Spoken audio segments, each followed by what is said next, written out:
আসসালামু আলাইকুম রহমতুল্লাহ। প্রিয় শিক্ষার্থী বন্ধুরা, আশা করি সবাই ভালো আছেন। ফাজিল প্রথম বর্ষের বাংলা ক্লাসে সবাইকে আন্তরিক মোবারকবাদ জানাই। আজকের ভিডিওতে আমরা আলোচনা করব বঙ্কিমচন্দ্র চট্টোপাধ্যায়ের সেই ঐতিহাসিক প্রবন্ধ বাংলা ভাষা প্রবন্ধের খুঁটিনাটি বিষয়বস্তু নিয়ে। তো আলোচনায় যাওয়ার পূর্বে আজকের ভিডিওতে যে বিষয়গুলো আমরা উল্লেখ করব সেগুলো আগে দেখে নিই।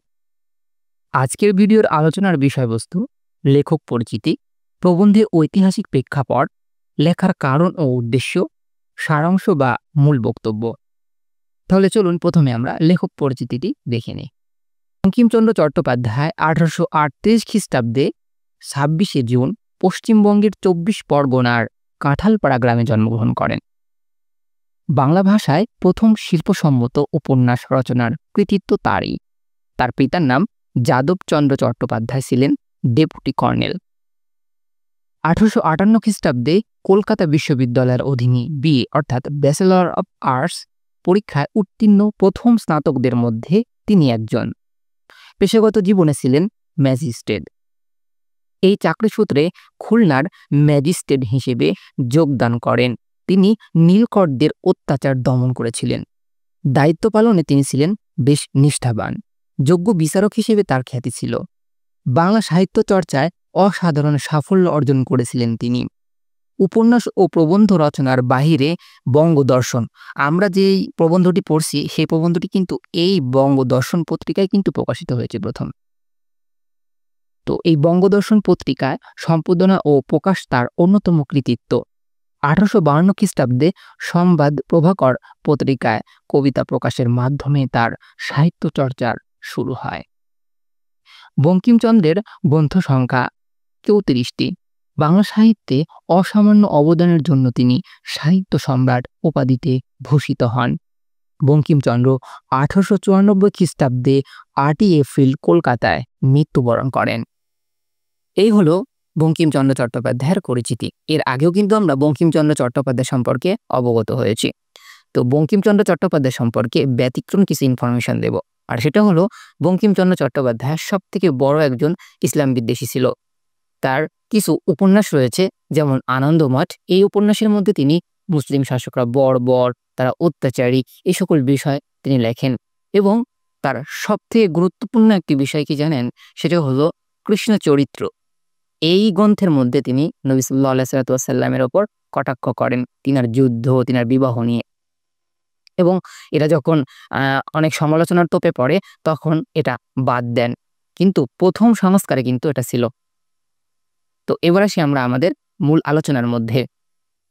বঙ্কিমচন্দ্র চট্টোপাধ্যায়ের লেখা বাংলা ভাষা প্রবন্ধটি কোন প্রেক্ষাপটে, কোন কারণে, কেন লেখা হয়েছিল, এই বিষয়টা আমাদের জানা আবশ্যকীয়।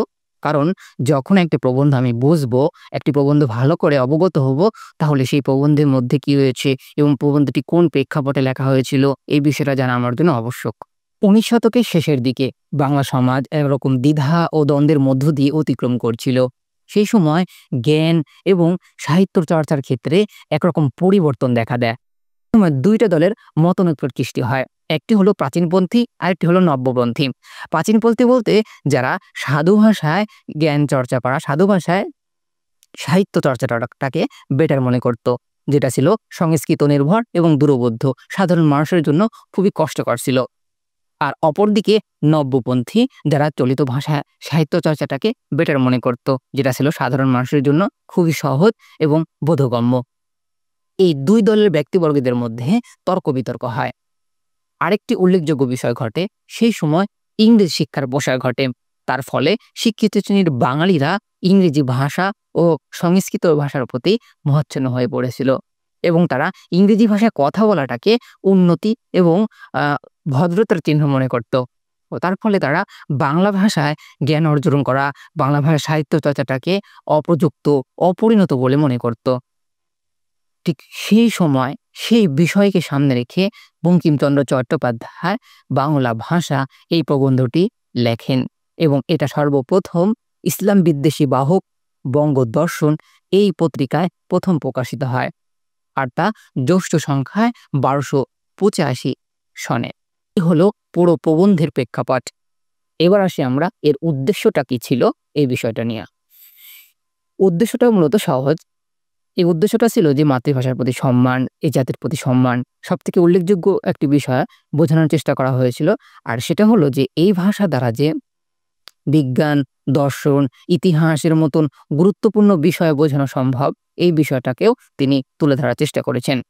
এবার আসি বঙ্কিমচন্দ্র চট্টোপাধ্যায় সেই ঐতিহাসিক প্রবন্ধটির ভেতরে, অর্থাৎ যে প্রবন্ধটি আমরা সামনে দেখতে যাচ্ছি, এই প্রবন্ধের মধ্যে উল্লেখযোগ্য কোন কোন বিষয় রয়েছে এগুলো। সবথেকে উল্লেখযোগ্য বিষয়টা কি জানেন? সেটা হচ্ছে ২টা ভাষার বিতর্ক নিয়ে তিনি প্রথমে কথা বলেন। পৃথিবীর সকল ভাষার মধ্যেই লেখ্য ভাষা এবং কথ্য ভাষা এই ২টা ভাষা রয়েছে। কিন্তু বাংলা ভাষার মধ্যে ওই সময় এই ২টা ভাষা একেবারে এতটাই ২টা ভাষার মধ্যে পার্থক্য ছিল যে ২টা ভাষা মনে হতো ২টা আলাদা, আলাদা ভাষা। সেইজন্য তিনি এই ২টা ভাষা যে একই বাংলা ভাষারই অংশ, সেই বিষয়টি তিনি উল্লেখ করেন এবং তিনি এই বিষয় নিয়ে কিছু কথা বলেন। তারপর প্রাচীনপন্থী এবং নব্যপন্থীদের যেই মতনৈক্যটি হয়েছিল সেই বিষয় নিয়ে তিনি আমাদের এই প্রবন্ধটির মধ্যে উল্লেখ করেন এবং প্রাচীনপন্থীদের নিয়ে বেশ সমালোচনা করেন। আর পক্ষান্তরে নব্যপন্থীদের পক্ষে অবলম্বন করেন না, কিন্তু নব্যপন্থীদের কিছু মত তিনি পরিহার করেন। কেননা শ্যামাচরণ গঙ্গোপাধ্যায় একেবারে কঠোরতা অবলম্বন করেছিলেন। তিনি বলেছিলেন যে সাহিত্যের ক্ষেত্রে একেবারে সংস্কৃত শব্দ মুক্ত হবে বাংলা সাহিত্য। তো সেই ক্ষেত্রে বঙ্কিমচন্দ্র চট্টোপাধ্যায় মধ্যম পন্থা অবলম্বন করে বলেন যে সাহিত্যের ক্ষেত্রে ভাষা হওয়া উচিত যেটা মানুষ উপলব্ধি করতে পারে, মানুষ বুঝতে পারে, সেটা যেই ভাষায় হোক না কেন, বিদেশি হোক কিংবা সংস্কৃত হোক, তাতে কোনো সমস্যা নেই, বাট যেটা মানুষ উপলব্ধি করতে পারে সেটাই হবে। তো এইভাবেই মূলত পুরো প্রবন্ধটি তারা শেষ করেন। আমাদের প্রবন্ধের মধ্যে উল্লেখযোগ্য এই ২টা বিষয় নিয়ে আলোচনা করা হয়। তো প্রিয় শিক্ষার্থী বন্ধুরা, আজকের ভিডিও এই পর্যন্তই। আগামী ভিডিওতে আবার দেখা হবে ইনশাআল্লাহ। আসসালামু আলাইকুম ওয়া রাহমাতুল্লাহি ওয়া বারাকাতুহু।